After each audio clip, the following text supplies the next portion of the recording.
व्यस्तता के कारण मैंने उतनी अच्छी तैयारी नहीं की है। लेकिन जैसे आप सभी लोग जानते हैं कि ये जो समय है वो बौद्धों के परिप्रेक्ष्य में एक बहुत विशेष ऐसा समय है जिसे हम वर्षावास का कालखंड कहते हैं, जो आषाढ़ पूर्णिमा से शुरू हुआ।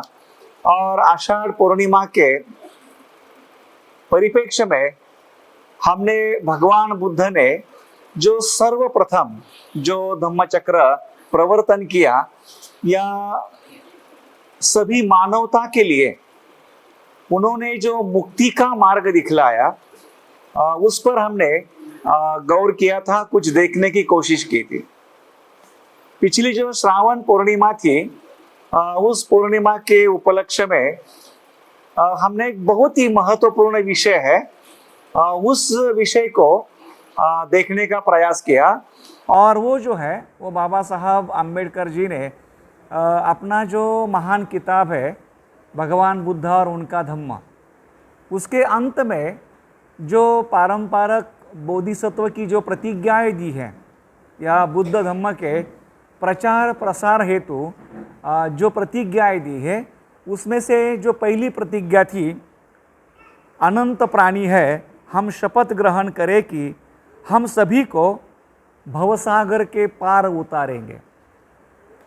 और इस प्रतिज्ञा को देखते हुए एक बोधिसत्व का कर्तव्य क्या होता है और बोधिसत्व अपने जीवन में उस कर्तव्य को किस तरह से निभाता है, ये हमने देखने की कोशिश की है। और आज यहाँ पर ये जो भाद्रपद पूर्णिमा है, मैंने दोनों समय, श्रावण पूर्णिमा के समय, आषाढ़ पूर्णिमा के समय या इससे पहले जब भी मैं पूर्णिमा के उपलक्ष्य में कुछ कहता हूँ, तो मैंने हमेशा इस बात को स्पष्ट किया है या मैं करते रहता हूँ कि इस दिन बुद्ध के समय क्या हुआ, उन बातों को उजागर करने में मैं ज़्यादा रुचि नहीं रखता हूँ। जैसे कि आज की ये जो पूर्णिमा है, तो इतिहास के तहत ऐसा कहा गया है कि आज के दिन भगवान बुद्ध ने राजा प्रसेनजीत को उपदेश किया है।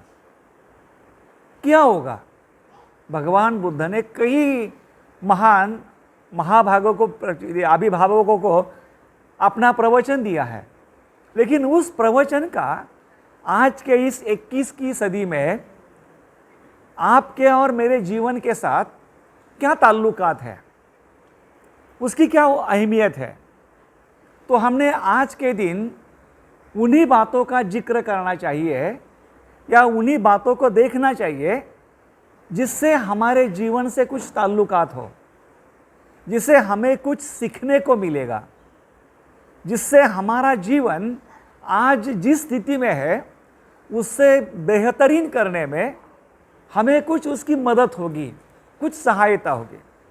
और इसलिए मैं हमेशा इस बात का जिक्र करते आ रहा हूँ कि पूर्णिमा का जो दिन है वो बौद्ध परंपरा में एक तरह से मूल्यांकन का अवसर उसको कहा जाता है कि जिस तरह से 14 दिन के बाद अगर हम पूर्णिमा का चांद देखते हैं तो पूरी तरह से विकसित हुआ होता है।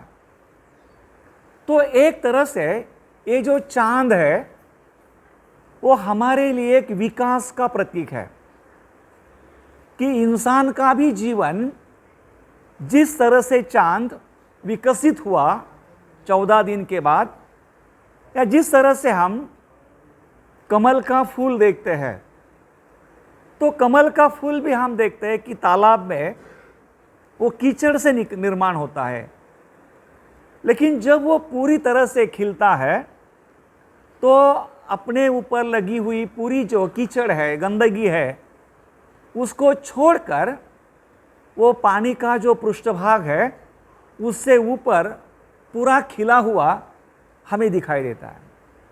उसी तरह से जब हम इस धम्म के रास्ते पर चल रहे हैं या इस धम्म मार्ग पर हमने जो चलने की जिम्मेदारी ली है, कटिबद्धता हमने स्वीकार ली है, किस रास्ते पर हमें चलना है। तो चलते समय हमने इस पूर्णिमाओं का, यहाँ पूर्णिमा का जो समय है उसका मौका उठाना चाहिए हमारे आचरण को एक तरह से टटोलने के लिए, उसको देखने के लिए। एक तरह से मैं हमेशा कहते आ रहा हूं कि ये जो पूर्णिमा का अवसर है, हमने एक तरह से इंडिकेटर करके, एक दर्शक करके, कि जिस तरह से चंद्रमा पूरी तरह से विकसित होता है, उसी तरह से एक बौद्ध करके हम हमारा जो जीवन जी रहे हैं उसमें हम किस तरह से तरक्की कर रहे हैं। फिर हमारा वो ध्यान का अंग होगा, हमारा शीलाचरण का अंग होगा, हमारा धम्म अभ्यास का अंग होगा, हमारा कल्याण मित्रता का अंग होगा।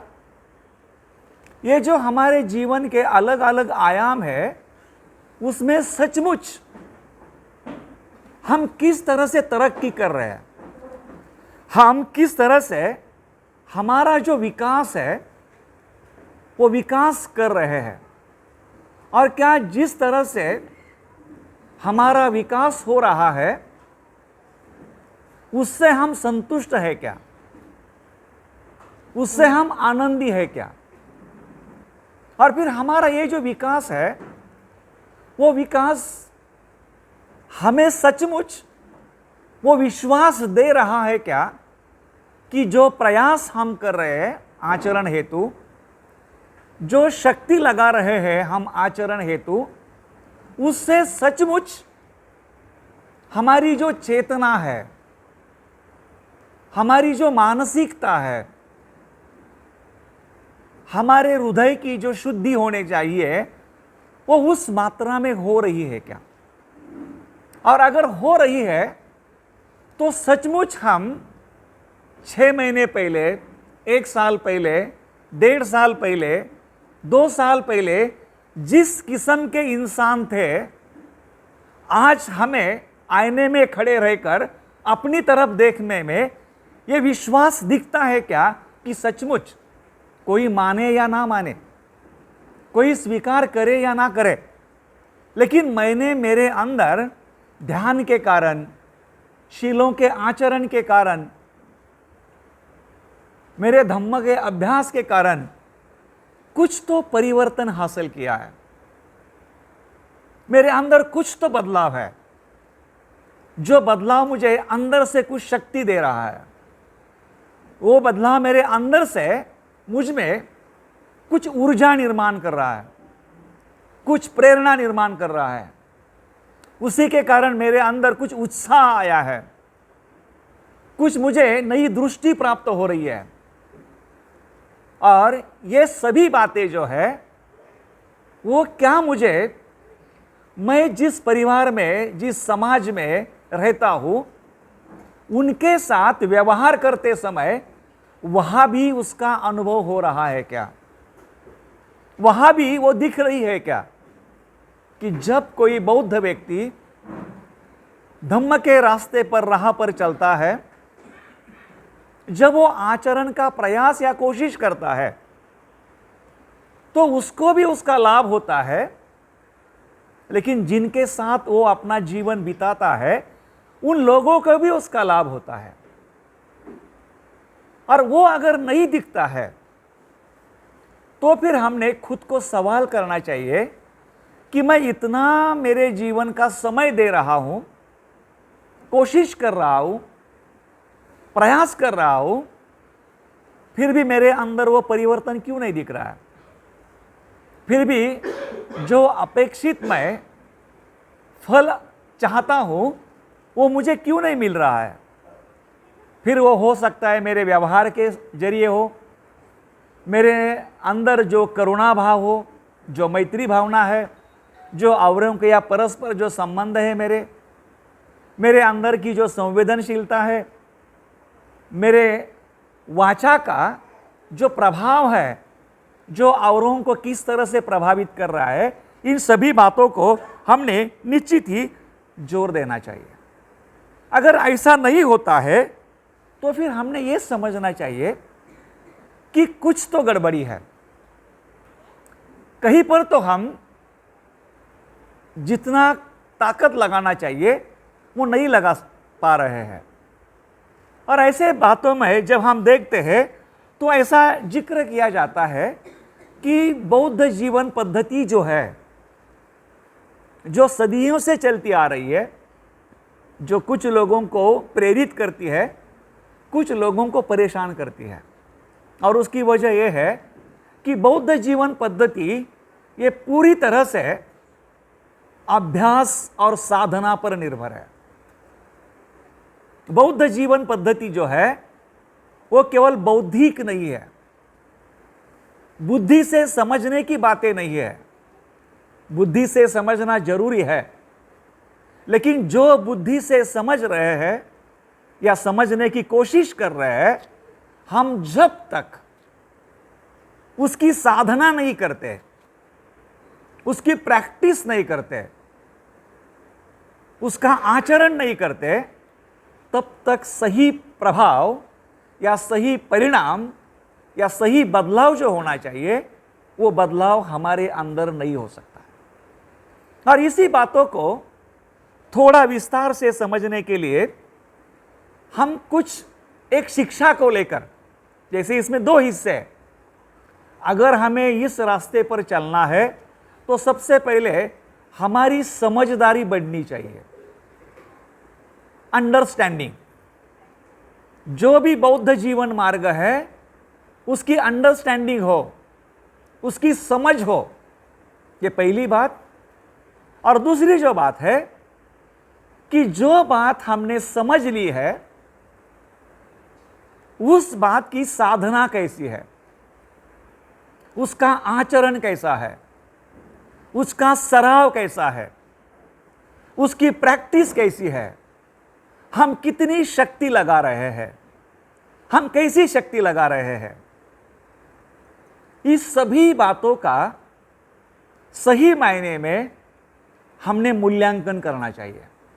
और ये जो पूर्णिमा है वो पूर्णिमा वो दिन होता है जिस दिन हम पिछले एक महीने में हमारा धम्म जीवन किस तरह से गया है उसको हम हमारे दर्शकों से, इंडिकेटर से उसको नाप सकते हैं, उसको देख सकते हैं, उसको आजमा सकते हैं कि कैसा शिलाचरण रहा, कैसा मेडिटेशन रहा, कैसा मेरा आपसी संबंध रहा मेरे साथ और मेरा औरों के साथ, वगैरह वगैरह वगैरह। तो इन्हीं बातों को समझने के लिए जैसे हम देखते हैं कि बौद्ध धम्म की जो शिक्षाएं है वो बड़ी है, व्यापक है।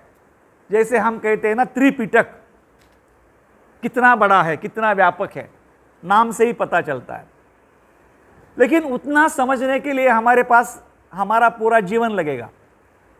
हम एक बात को लेकर इस विषय को आज समझने की कोशिश करेंगे कि कोई भी व्यक्ति जब बौद्ध जीवन मार्ग पर चलने का ठान लेता है तो उसके जीवन में सबसे पहली एक घटना होती है, या घटना से ही उसका धम्म जीवन शुरू होता है, एक कृति से कहेंगे, और वो है शरण गमन।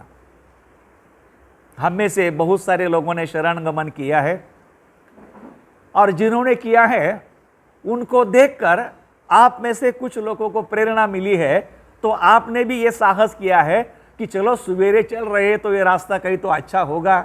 आपने भी वहाँ साहस किया है अपना कदम रखने के लिए। और जब सवेरे के पीछे कोई है तो बाकी अन्य लोगों ने भी ठान लिया है और उन्होंने भी अपना अपना कदम उठाया है, वो डालने के लिए सोच रहे हैं डालूं या ना डालूं। तो हम इसी बात को समझने की कोशिश करेंगे कि शरण गमन, इस विषय की हमारी अंडरस्टैंडिंग क्या है, हमारी समझ क्या है, और शरण गमन इस विषय की हमारी साधना, आचरण, प्रैक्टिस क्या है। क्योंकि ये हमारे संघ के अंदर बहुत ही कॉमन वर्ड है, बहुत ही समान इस्तेमाल किया जा रहा ऐसा शब्द है कि जो सहजता से इस्तेमाल किया जाता है कि शरण गमन करने के लिए हम यहाँ आते हैं। फिर शरण गमन पर कुछ लोग अपने भाषण देते हैं, अपने अनुभव बोलते हैं, वगैरह वगैरह वगैरह। लेकिन सही में इस शरण गमन का हमारे जीवन से क्या संबंध है, क्या नाता है, कैसा हम उसको देख सकते हैं? जैसे मैंने अभी अभी जिक्र किया कि भगवान बुद्ध का धम्म और भगवान बुद्ध की धम्म की जो शिक्षा है वो बहुत व्यापक है, बहुत बड़ी है, बड़ी भारी मात्रा में है।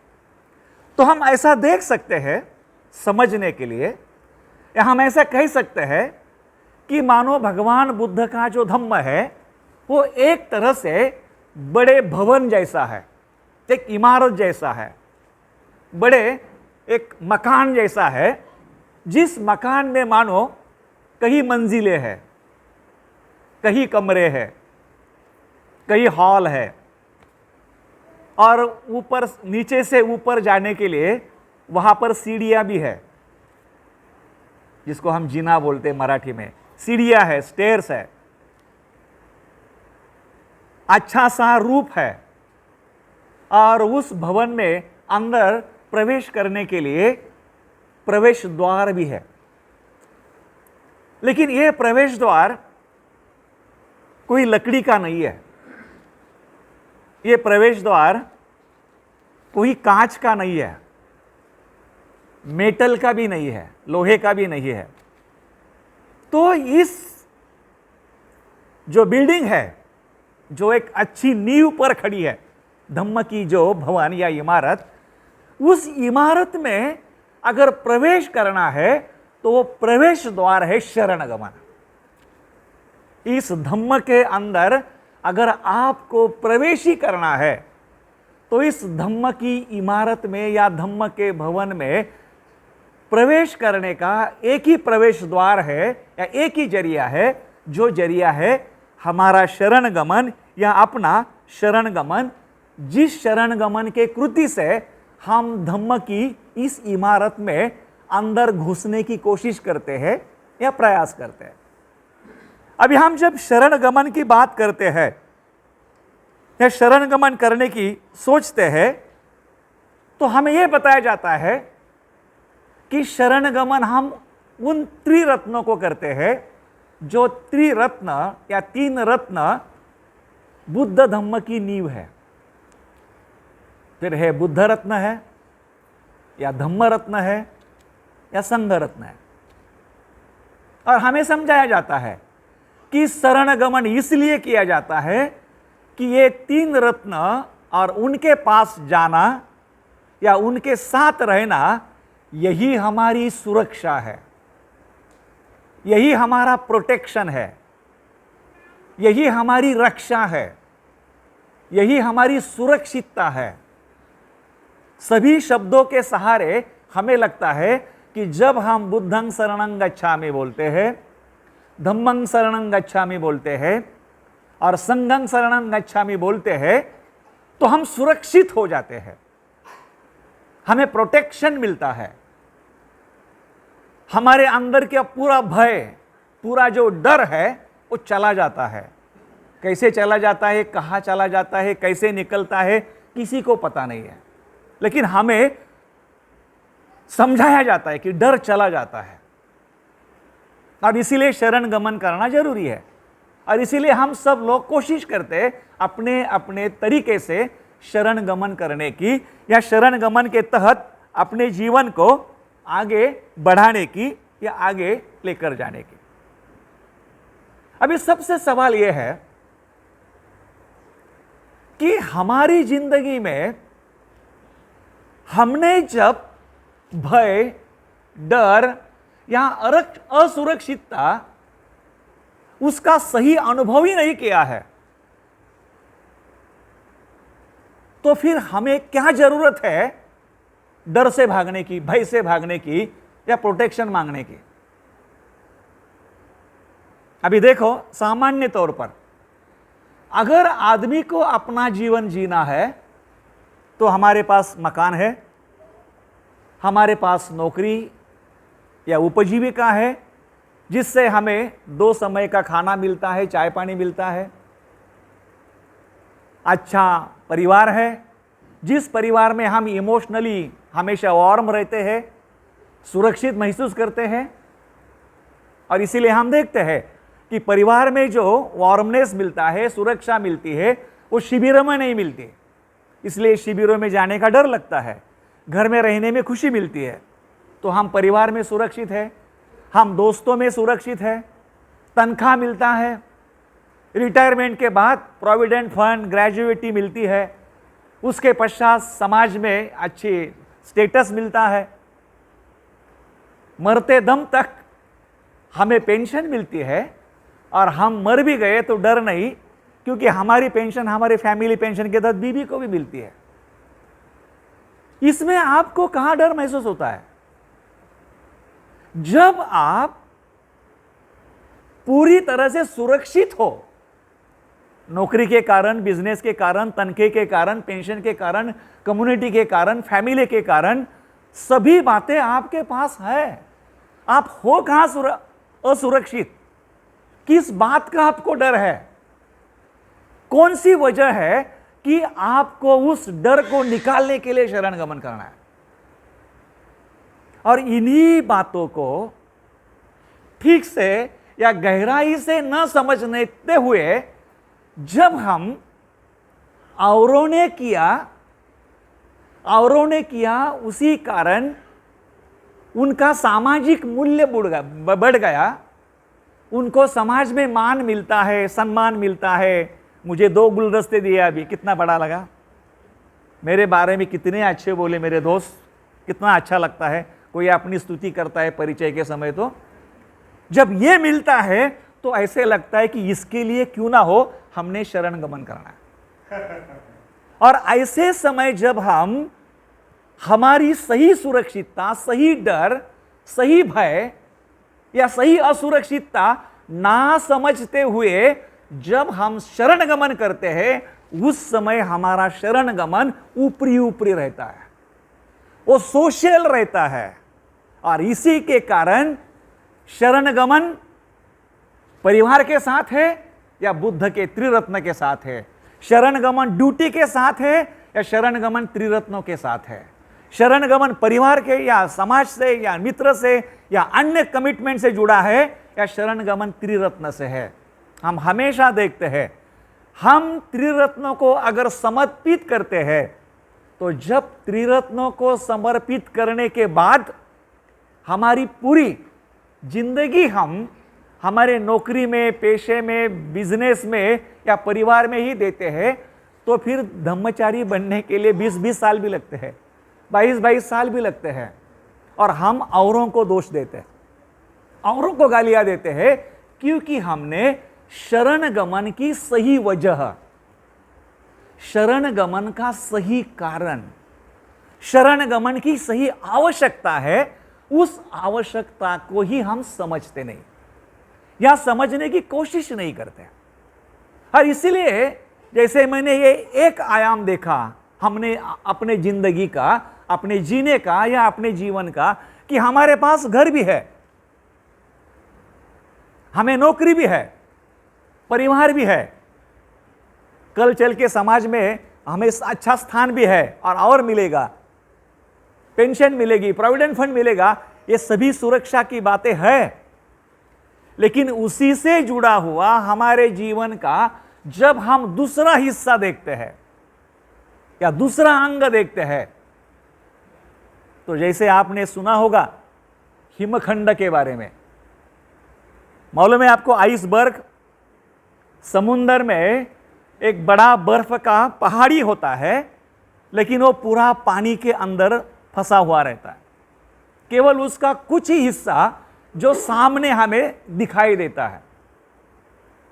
और बहुत बार ऐसा होता है कि हमारा जीवन बहुत अच्छा चलता रहता है, लेकिन कुछ तो होता है, हमारी तबीयत बिगड़ जाती है, डॉक्टर हमें खून की जांच कराने के लिए बोल देते हैं, और पता चलता है कि हमें शुगर हो गई।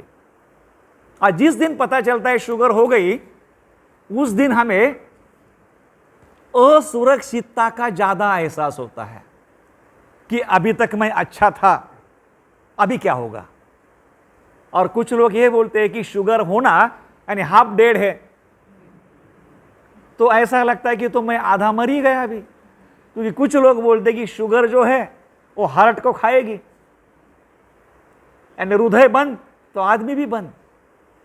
ये जो हिमखंड जो है, जो पानी के अंदर फंसा हुआ है, वो अपने जीवन की असलियत है, वो अपने जीवन की रियलिटी है, वो हमारे जीवन की सत्यता है। अरे है आपके पास घर, लेकिन कौन जाने कल अर्थक्वेक आया तो वो घर चला जाएगा। अरे है आपको परमानेंट ड्यूटी, नौकरी, लेकिन आपने देखा होगा कि कोरोना आया, कितने तो लोगों के जॉब चले गए, कितने तो लोग भिखारी हो गए, कितने तो लोग मनोरुग्णालय बनकर आज वो दवाई खा रहे हैं। है आपको अच्छा परिवार, आज है, लेकिन किसको पता है कल सुबह क्या हो सकता है। और बुद्ध ने आंखों में उंगली डाल के कहा है कि ये जीवन की जो सत्यता है उसको समझो, उसको जान लो। जो आईने में दिखती है वो तस्वीर भले ही जैसे कि वैसी है, लेकिन वो तस्वीर अच्छी दिखने के लिए अपने इस बदन को पूरी तरह से ढाक लिया है, कपड़ों से छिपा लिया है, ऊपर मेकअप करके छिपाया है, उसमें असली इंसान नहीं दिखता है। जब आपके बाथरूम में शॉवर के नीचे रहते हो ना नंगे, दैट इज द रियलिटी, वो सत्यता है। और जब वो सत्यता सामने खड़ी होती है तो फिर भय का सही एहसास होता है, डर का सही एहसास होता है, असुरक्षितता का सही एहसास होता है, कल क्या होगा इसका सही एहसास होता है। और तब जब हम शरण गमन करने के लिए बुद्ध को, धम्म को और संघ को याद करते हैं, और उस स्थिति में जो शरण गमन होता है, वो शरण गमन हमें समझौता नहीं करने देता। क्योंकि उस शरण गमन में आपने सत्यता के पार्श्वभूमि में या सत्यता के बैकग्राउंड में बुद्ध को अपनाया है, सत्यता के तहत आपने बुद्ध के धम्म को अपनाया है, सत्यता के तहत आपने बुद्ध के संघ को अपनाया है। और ऐसे समय जब हम शरण गमन करते हैं जीवन के सही आयाम को देखते हुए, तब हमारा शरण गमन के रास्ते पर जो चलना है, उस चलने में हमारी शक्ति होती है, उस चलने में हमारी ताकत होती है, उस चलने में हमारी प्रेरणा होती है। और वह जो हमारा चलना है, वो चलना निश्चित रूप से हमें सही मार्ग पर, सही दिशा पर ले चलता है। और हमारा जो ध्येय है या हमारा जो उद्देश्य है, उस उद्देश्य के तहत वो हमें पहुंचा देता है। तो अब ये हुई बात कि अगर हमें शरण गमन की इस तरह से बौद्धिक समझ है, रैशनल अंडरस्टैंडिंग है, अभी सवाल यह है कि इस बौद्धिक समझ को हम कृति में कैसे उतारें, इस बौद्धिक समझ की हम साधना कैसी करें, इस बौद्धिक समझ की यानी हम आचरण कैसे करें, वो हमारे रोजमर्रा के जीवन का जो हिस्सा है, उस हिस्से में हम कैसे जाएं। अभी जब हमें बताया जाता है कि ये जो शरण गमन है, ये शरण गमन त्रिरत्न के प्रति है, तो हम बोल देते हैं बुद्धं शरणं गच्छामि, धम्मं शरणं गच्छामि, संघं शरणं गच्छामि। लेकिन क्या हमने कभी इस तरह से देखने की कोशिश की है कि मुझे डर है, मुझे भय है, मैं असुरक्षित हूं, मैं चिंतित हूं, तो अगर मुझे भयमुक्त करना है, मुझे डरमुक्त करना है, मुझे सुरक्षित करना है। और इस बहाने अगर मुझे किसी के शरण में जाना है तो वहां पर कोई व्यक्ति होनी चाहिए जो मुझसे सबल हो, शक्तिशाली हो और मुझे भयमुक्त, डरमुक्त और सुरक्षित रखने की वो एक तरह से मेरे साथ वादा करे या मुझे उसका एहसास दिखाए, मैत्रीनाथ मैं आपके पीछे खड़ा हूं, डरो मत। ऐसी कोई व्यक्ति चाहिए।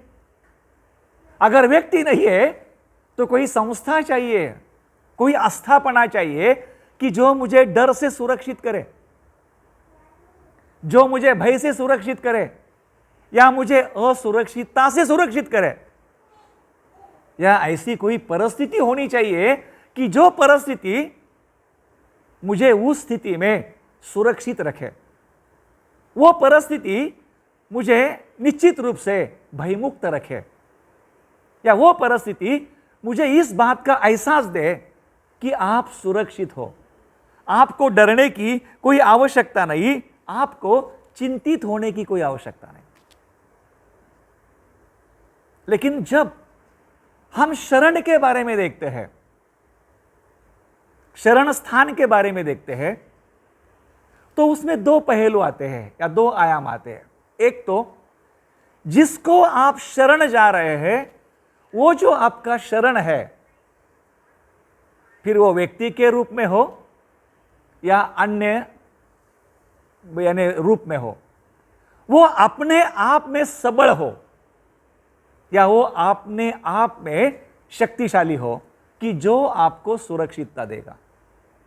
और दूसरी बात यह है कि जिस पर आपका विश्वास है या जिस पर आप भरोसा रखते हैं वो आपको सहजता से मिल सकता है, आप उससे जुड़ सकते हैं, आप उसके साथ अपने संबंध बनाए सकते हैं, आप उस शरण को अपने जीवन का हिस्सा बना सकते हैं। अगर इस बात को लेकर हम देखते हैं तो जब हम त्रिरत्न की बात करते हैं, बुद्धं शरणं गच्छामि, धम्मं शरणं गच्छामि, संघं शरणं गच्छामि, बुद्ध के बारे में किसको शंका है? जब बुद्ध को कहा गया है लोकनाथ, बुद्ध का नाम क्या है? लोकनाथ, लोगों का नाथ, लोक ज्येष्ठ, शांति नायक, तथागत, महाकारुणिक, ये बुद्ध के गुण है कि जो इस विश्व का नाथ है, रखवाला है, उसके शक्ति के बारे में किसके मन में शंका आ सकती है? किसके मन में संदेह आ सकता है कि ऐसे बुद्ध को मैं शरण जा रहा हूं जो स्वयं लोकनायक है, जो शांति नायक है, जिसने पूरी शांति प्रस्थापित की है, तो मुझे डरने की, असुरक्षित होने की, भय की कोई गुंजाइश ही नहीं है। लेकिन महत्वपूर्ण बात है कि जब हम बुद्ध को शरण जाते हैं उस समय बुद्ध को हम मूर्ति रूप देखते हैं, क्या बुद्ध को हम जीवित गुणों से देखते हैं? अभी ये तो मैंने उनकी विशेषता बताई, महाकारुणिक हो, लोकनायक हो, लोकनाथ हो, शांति नायक हो, तथागत हो। लेकिन जैसे हम देखते हैं कि बुद्ध को हम उनके अंदर की मैत्री से, गुण से समझते हैं, उनके अंदर की जो महाकरुणा है उस करुणा से समझते हैं, उनके अंदर का जो वीर्य है उस वीर्य से समझते हैं, उनके अंदर की जो प्रज्ञा है उस प्रज्ञा से समझते हैं।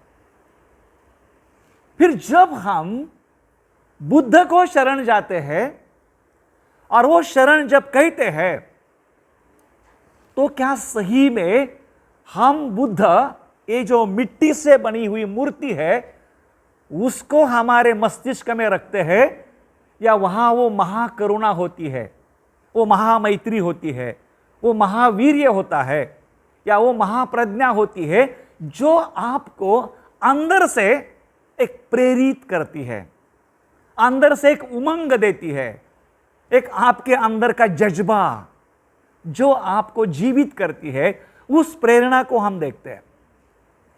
क्या बुद्ध को नमन करना या बुद्ध को शरण जाना हमारे जीवन में केवल एक यंत्र यावत कृति है, एक मैकेनिकल एक्शन है।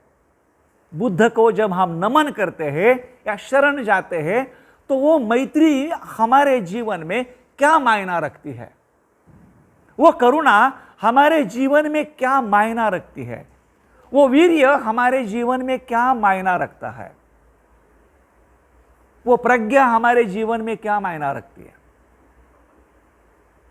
जो व्यक्ति धम्ममित्र है, धम्मचारी है, एक्टिव सहायक है, जीएफआर का मित्र है, और वो अगर सोता है, आलसी है, कुछ शक्ति ही नहीं है, कुछ करता ही नहीं है, तो सवाल उठना चाहिए कि शायद उसको वीर्य पारमिता नहीं समझी है, या बुद्ध का जो वीर्य का जो गुण है ना वो नहीं समझा है। उन बातों को हमारे अंदर जीवित देखना, उसका जीवित अनुभव करना, ये वहां पर बात है ना। जब हम धम्म को देखते हैं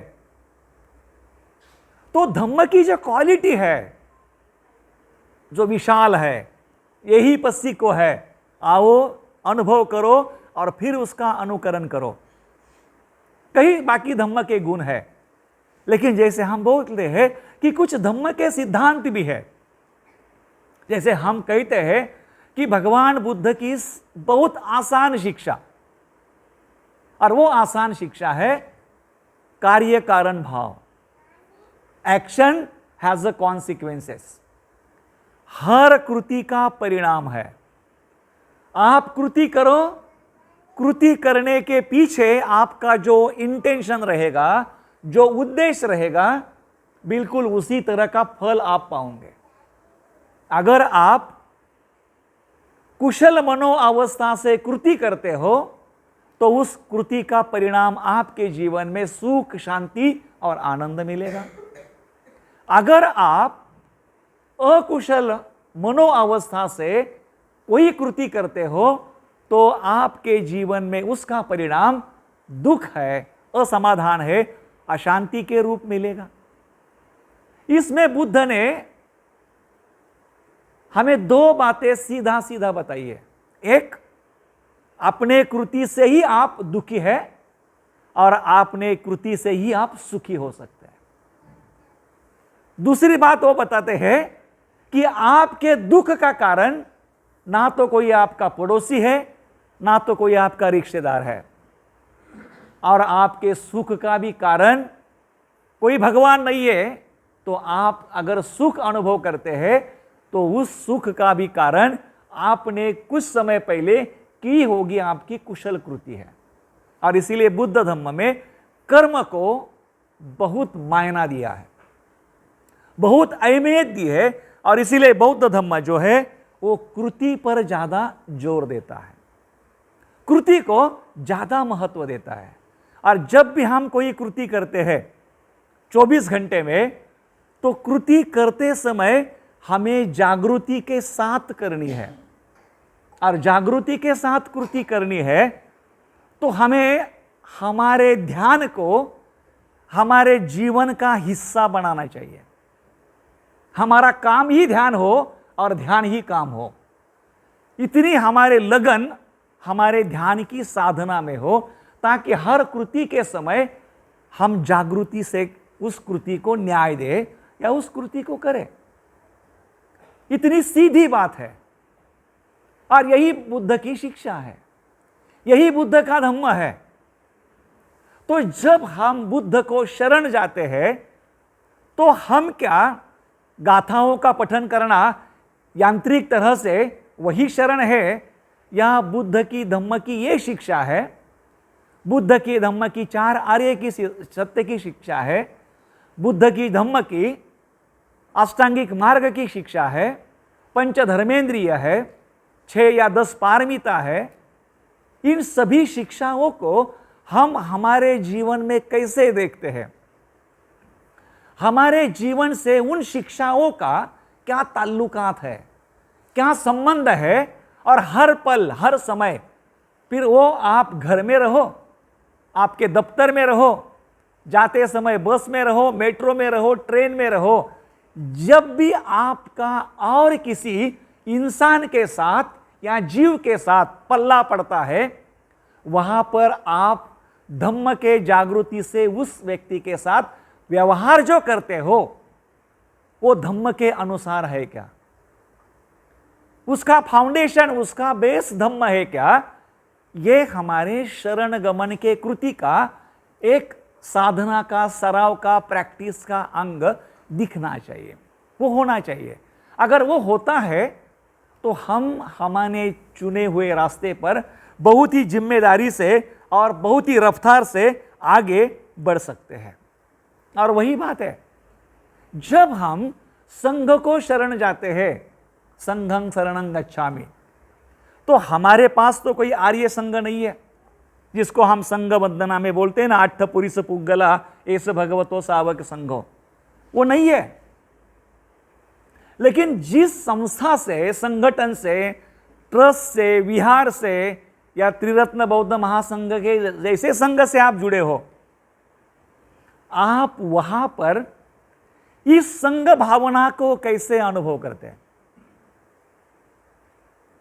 संघ भावना का मूल तत्व है मेत्ता, मैत्री, जिसको हम कहते हैं एक दूसरे के प्रति जो बंधुभाव की भावना है, वो एक तरह से संघ के अंदर बहने वाली एक खून की नलिका है।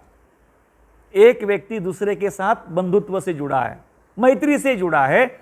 ऐसे 4 लोग हो, 5 लोग हो, 6 लोग हो, वहां पर हम मैत्री का अनुभव करते हैं क्या? हमारे संघ के सदस्य के साथ रहते हुए हमें आनंद मिलता है क्या? खुशी मिलती है क्या?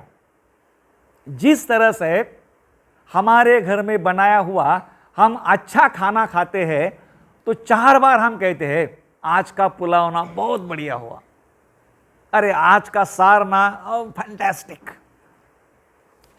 ऐसा 4 बार करके हम दिखाते हैं। जब भी कभी आपको कोई संघ की बहन मिलती है या संघ का भाई मिलता है तो उसको देखकर ऐसा लगता है क्या, अरे बाढ़ में गया वो आम का रस, बाढ़ में गए वो पुलाव, उससे ज्यादा तो खुशी मेरी बहन को देखकर मुझे हुई है, उससे ज्यादा तो खुशी मेरे इस संघ भाई को देखकर, मिलकर मुझे हुई है। क्या हम हमारे संघ भाइयों के साथ वो आनंद, वो खुशी जो दुनिया में सबसे बेहतरीन हो, जो दुनिया में सबसे बढ़िया हो, जो दुनिया में सबसे मूल्यवान हो, ऐसे खुशी का, आनंद का एहसास हम हमारे संघ के साथियों को जब मिलते हैं तो करते हैं क्या? वो हमारा अनुभव है क्या? या 2 आगे चलते हैं तो वो पीछे वाले की बात करते हैं और जो पीछे चलते हैं वो आगे वाले की बात करते हैं? What you experience? सही में हम क्या अनुभव करते हैं? संघ जो है केवल लफ्जों पे है, संघ जो है शब्द है, या संघ भावना मेरे जीवन का अनुभव है? क्या उस अनुभव को कभी हमने जीवन में अनुभव किया है? वो देखते हैं।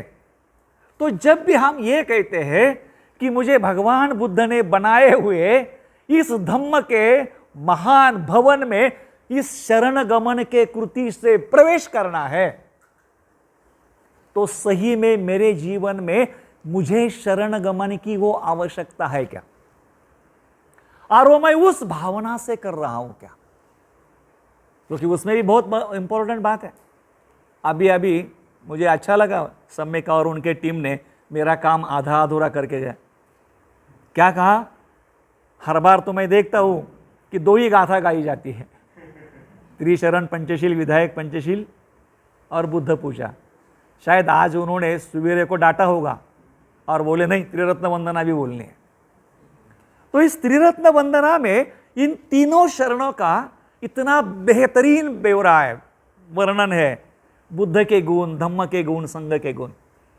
लेकिन उसमें एक और बेहतरीन गाथा है जो त्रिरत्न की जो अहमियत हमें बताती है। क्या बोला जाता है? नत्थी में शरणं अय्यं। क्या बोल रहे? नत्थी में शरणं अय्यं। मेरे जीवन में दूसरा कोई भी शरण स्थान नहीं है। बुद्धो में शरणं वरं एतेन सच्च वजैन होतु में जय मंगलम। मेरे जीवन में बुद्ध के अलावा दूसरा कोई शरण स्थान नहीं है। Only and only Buddha. धम्मो में शरणं नथी में शरणं अयं धम्मो में शरणं वरं। धम्म के अलावा दूसरा कोई शरण स्थान नहीं है। संघो में शरणं वनथी में शरणं अयं संघो में शरणं वरं। ये तीन ही शरण स्थान मेरे जीवन के सबसे महान शरण स्थान है और इसीलिए मैं उनको ही शरण जाता हूं। ये जो रचना है वो रचना हमें गौर करने के लिए मजबूर करती है कि सही में मेरे जीवन का शरण स्थान मेरा परिवार है, मेरी नौकरी है, मेरी पद है, मेरी प्रतिष्ठा है, मेरा नाम है, मेरा बड़ापन है, मेरा जो भी कुछ है वो है या बुद्ध है, वो है या धम्म है, वो है या संघ है। और जब हम इन त्रिशरण के प्रति शरण गमन करते हैं तो उस शरण गमन के साथ हमेशा पंचशील, अष्टशील, दशशील जुड़ के आते हैं। वो उसके साथ रहते ही है। और फिर जब कोई व्यक्ति इन तीन महान रत्नों को शरण जाता है तो इन तीन महारत्नों के काबिल होने के लिए या उनके शरण में लायक रहने के लिए उसको अपने व्यवहार को बदलना पड़ता है, अपने जीवन को बदलना पड़ता है। और उस जीवन को, व्यवहार को बदलने के लिए त्रिरत्न के बाद पंचशील आता है। और पंचशील जो है वो हमारे जीवन को विकसित करने के लिए बताए हुए एक नैतिक नियम है, मॉरल वैल्यूज है, जिनके जरिए हम हमारे आचरण में, व्यवहार में, बर्ताव में सुधार लाते हैं। तो पहला जो शील है विधायक, मैत्रीपूर्ण कर्म करके मैं मेरे शरीर को शुद्ध करता हूं। जब आप मैत्री करोगे तो मैत्री आप पिलर से तो नहीं करेंगे, दीवारें से तो नहीं करेंगे, अपने घर के फर्नीचर से तो नहीं करेंगे। आप मैत्री करोगे तो जिंदे इंसान के पर करोगे या जिंदे इंसान के साथ करोगे ना। जब कोई व्यक्ति मैत्री विकसित करता है तो उस मैत्री से उसके हृदय का शुद्धिकरण होता है, उसकी मानसिक अवस्था विधायक होती है, लेकिन उसी के साथ साथ उसके जो औरों के साथ व्यवहार है उस व्यवहार में कई मात्रा में तब्दीली होती है, बदलाव होता है, परिवर्तन होता है। लोग उसको चाहने लगते हैं, लोग उसको सहायता करते हैं, लोग उसका आदर करते हैं, लोग उसको मदद करते हैं, लोग उसको सहायता का हाथ आगे बढ़ाते हैं। जब कोई व्यक्ति अपने ही शीलाचरण के कारण अपने जीवन में परिवर्तन लाता है, अपने जीवन में बदलाव लाता है, तो अपने साधना के साथ, अपने सराव के साथ जब उसका जीवन शीलों से युक्त या शीलों के आधार पर बन जाता है या चल जाता है तो उस व्यक्ति के अंदर वो ताकत, वो शक्ति या वो जज्बा आ जाता है जिससे वो एक आत्मविश्वास से भरा होता है। उसके अंदर सकारात्मकता होती है, उसके संबंध जो है औरों के साथ मैत्रीपूर्ण निर्माण हो जाते हैं। और उस समय डायरेक्ट बुद्ध नहीं, डायरेक्ट धम्म नहीं, तो उसके अंदर उसने बुद्ध का आदर्श लेकर जो भी धम्म का आसर निर्माण किया है उसी के कारण उसका प्रोटेक्शन होता है, उसी के कारण उसका रक्षण होता है, उसी के कारण वो सुरक्षित होता है। जो व्यक्ति धम्म के राह पर चलता है वो किसी का बुरा नहीं सोचता, वो किसी को परेशान नहीं करता, वो किसी को तकलीफ नहीं देता, वो किसी के बारे में कुछ कपट नहीं करता। जब वो सभी के बारे में सकारात्मक सोचता है, विधायक सोचता है, कल्याण के बारे में सोचता है, हिती सोचता है, तो फिर उसको सुरक्षित रखने की जिम्मेदारी वो स्वयं निभाता है। और वो होने का कारण जिस प्रामाणिकता से, जिस समझदारी से और जिस आचरण पद्धति से उसने स्वयं शरण गमन किया है, जिस गंभीरता से, जिस प्रामाणिकता से और जिस जिम्मेदारी से, उसके बलबूते पर वो अपनी सुरक्षा निर्माण करता है, वो अपना हित निर्माण करता है, वो अपने लिए एक तरह से सकारात्मक रास्ता बना लेता है।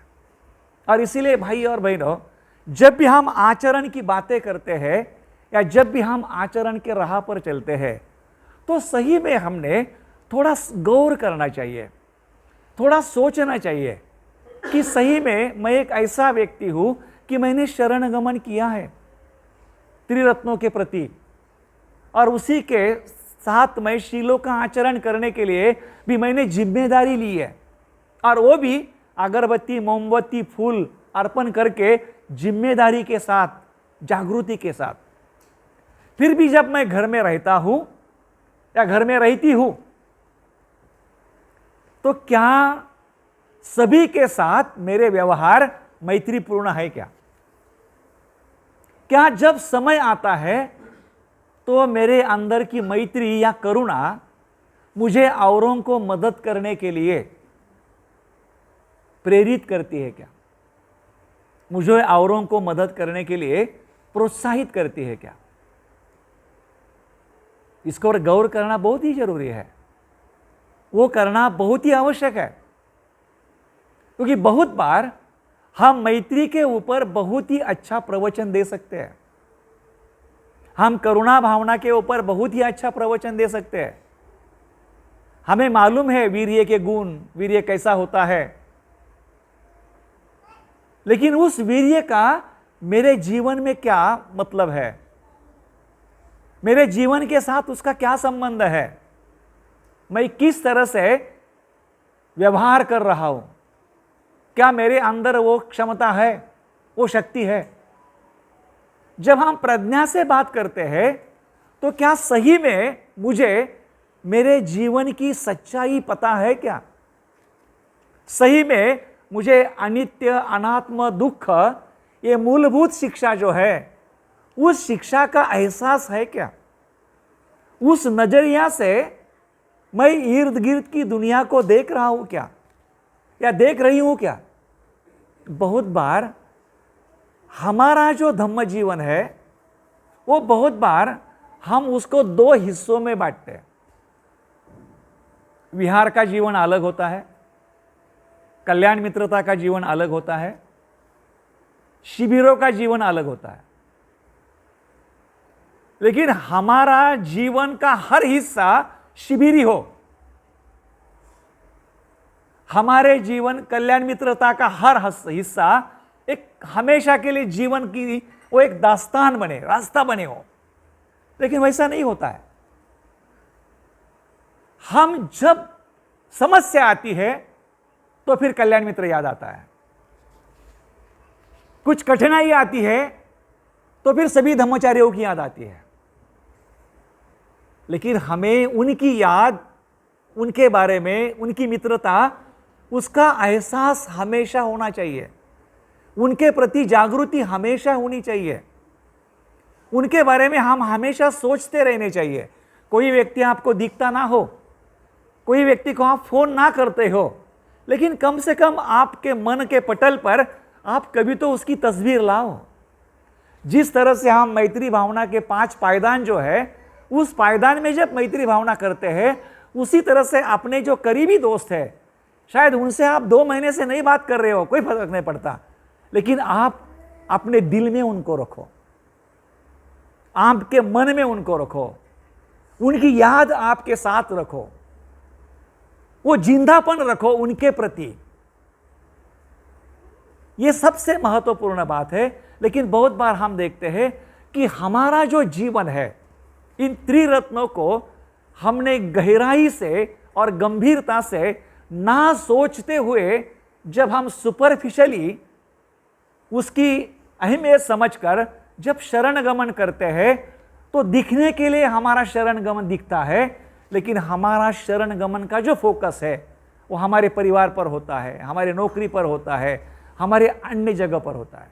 और इसीलिए ऐसा कहा जाता है कि अगर आपको ये रास्ता सही में चलना है तो आपको अपने जीवन का पुनर्गठन करना है। और अगर आपके जीवन के मध्य में, केंद्र में आपका परिवार हो, आपकी बीबी हो, आपके बच्चे हो, आपके माँ बाप हो, तो उनको थोड़ा बाजू में हटाओ और वहां पर आप बुद्ध, धम्म और संघ को प्रस्थापित करो। कुछ लोगों को ऐसा लगता है कि यह कितना गैर जिम्मेदारी का विधान है, लेकिन अगर आप वैसा करोगे तो आज हम जिस तरह से जीवन जी रहे हैं, हम उससे कहीं गुना अच्छा जीवन जी सकते हैं, क्योंकि हम हमारे परिवार के साथ, हमारे सगे वालों के साथ बुद्ध, धम्म, संघ के परिप्रेक्ष्य में व्यवहार करेंगे तो वो व्यवहार मैत्री से होगे, करुणा से होगे, वो जागृतिपूर्ण होगे, वो सहजता से होगे, वो उसकी अहमियत समझकर होगे और आप अच्छी तरह से परिवार की जिम्मेदारी निभा पाओगे। आप अच्छी तरह से दोस्तों के प्रति की जिम्मेदारी निभा पाओगे। आप अच्छी तरह से अपना जो सामाजिक दायित्व है उसको निभा पाओगे, क्योंकि आपने जो मूल्य है उस मूल्य को केंद्र में लाया है, आपने अपने जीवन का पुनर्गठन किया है। और वो करना हम सबके लिए एक महत्वपूर्ण बात है। और इसीलिए जब हम देखते हैं कि हमारा जो शीलाचरण है वो हम खुद को मदद हो इसलिए करते हैं, लेकिन शीलाचरण की एक बहुत ही अच्छी जादू है और प्रभावी जादू है। जब वो स्वयं अच्छे बनने लगते हैं तो अपने अच्छे बनने का जो लाभ है, जो फायदा है, वो आप जिनके साथ रहते हो उनको ज़्यादा होता है और उससे आपका भी कल्याण और उनका भी कल्याण होता है। और इसलिए भाई और बहनों, जब भी हम पूर्णिमा का समारोह मनाते हैं, उस पूर्णिमा के दिन बुद्ध ने अपने समय में जो भी किया हो उसका आप सम्मान करो।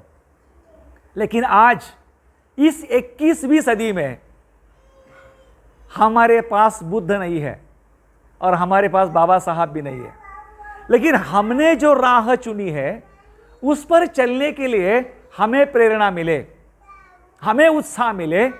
इसलिए जो भी बुद्ध की शिक्षा है उसको सबसे पहले अंडरस्टैंड करने की, समझने की कोशिश करो। और जो आपको समझा है, जो आपने बौद्धिक रूप से समझ लिया है, जान लिया है, उसको फिर आप प्रैक्टिस में लाओ, उसका सराव करो, आचरण में लाओ।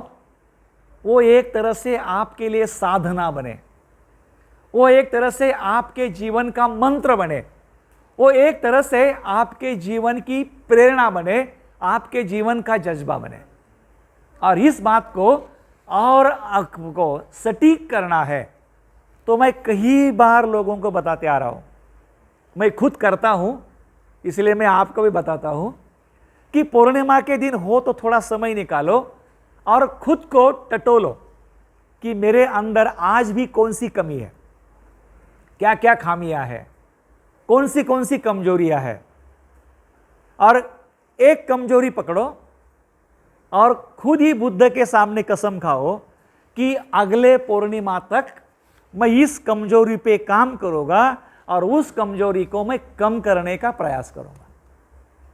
कोई शील अपने हाथों से टूटता है या किसी शील में हम कमजोर है, वाचा में कमजोर है, तो बुद्ध के सामने नम्रता के साथ प्रणाम करके कसम खाओ कि हे तथागत, मैं बहुत कोशिश कर रहा हूं, लेकिन मुझसे वाचा का जो शील है उस पर काम करना नहीं हो रहा है।